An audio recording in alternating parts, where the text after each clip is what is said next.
Hi everyone, welcome to Quest for Readers. It is that time again when I'm going to give you my predictions for the Caldecott, the Newbery, maybe the Prince, maybe the Caldecott King, and we'll see what happens. Later this morning they are going to be announced, and so I've done a mock Caldecott with both of my classes.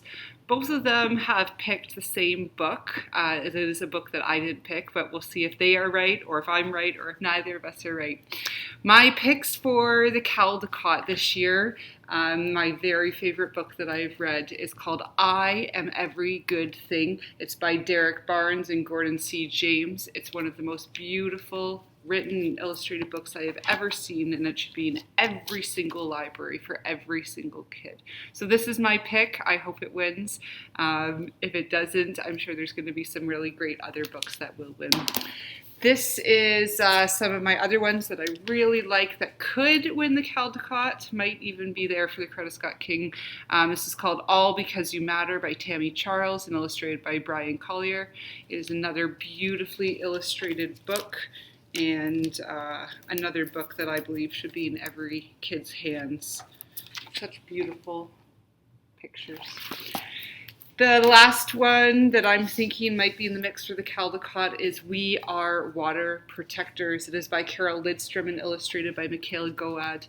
It is a beautiful book about a group of First Nations that do not want the pipeline to exist and poison the water. Beautiful pictures. I gotta show you some more pictures here. Let me see. Absolutely lovely. So beautiful. So those are my top three. Both my classes love this book. It's called Your Place in the Universe, and it is by Jason Chin. It's more of a nonfiction, but they just love this book. It's about relative size and how small things really are, even though they seem big, like giraffes.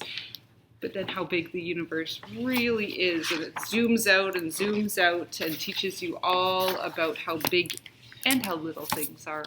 So you never know, maybe my classes have it up on me and maybe this one will be the Caldecott winner.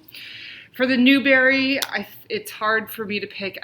This year I did not read as extensively in the middle grade category, but I did read three really great books that I think are either in the mix for the Newbery.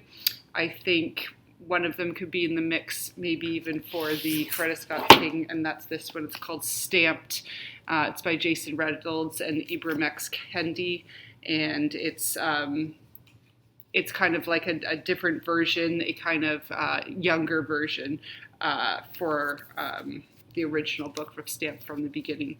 So this is a unbelievable book. Everyone should read this book. I think it's in the mix. Another book that basically wrecked me this year. It took me almost a month and a half to read because I kept having to put it down because it was just so much, but it's so good. And it's called Fighting Words by Kimberly Brubaker Bradley. This book is really hard to read for me, but it's necessary, and I think it could be in the mix there. If not, it's just an amazing book that deals with some really hard things that should be read. The other one I love this year, I'm going to hopefully read it to my class in a little bit. It's called When Stars Are Scattered. Last year, for the first time, a graphic novel won the Newbery, the New Kid, and so I'm thinking maybe we'll stay on that ride and another graphic novel will win the Newbery this year. This is by Victoria Jameson and Omar Mohammed, and it is all about these two boys who are refugees and living at a refugee camp, moving around, and eventually trying to get to a country where they feel safe and loved and belonged. So those are my top three middle grade maybe, and the four that I think might be in the mix for the Caldecott. The announcement is later this morning, so we'll see what happens. Maybe it's a totally other book, you never know. But have fun, and these are some great books to get. See ya.